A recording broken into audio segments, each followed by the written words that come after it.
Сегодня в Ашхабаде в Академии государственной службы при президенте Туркменистана прошло вручение сертификатов и дипломов слушателям, завершившим двухлетний курс повышения квалификации в области цифровой трансформации государственного управления. В церемонии приняли участие около 50 слушателей из министерств, ведомств, парламентских комитетов и местных органов власти. Они прошли отбор и изучали стратегическое управление, электронное правительство, международные отношения, правовые основы государственного управления, цифровизацию и устойчивое развитие. Обучение включало лекции, семинары, практические тренинги, деловые игры и круглые столы. Слушатели совершили учебно-методические визиты и представили итоговые проекты с практическим применением полученных знаний. На торжестве руководство Академии поблагодарило преподавателей и экспертов. Слушатели выразили признательность национальному лидеру туркменского народа, герою Аркадагу, за создание интеллектуальной платформы, а также президенту Сердару Бердымухамедову за поддержку системы образования. Академия государственной службы при президенте была основана в сентябре 2008 года указом президента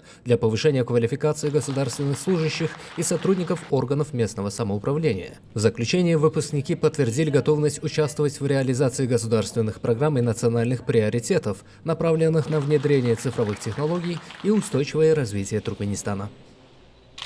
2 yılın dowamında Türkmenistan prezidentinin ýanyna Döwlet Ulu Akademiýasynyň diňleýjisi bolmak bilen biz öz hünär enliklerimizi, hünär derejemizi ýokarlandyrdyk, täze bilimlere eýe bolduk. Elbetde bu ýerde alan bilimlerimiz bize Ahırman Arkadamynyň we Arkadalyk Ahırman Serdarymyň alyp barýan siýasatlaryna öz manasyp goşandymyzy goşmakda ören uly täsirini ýetirer.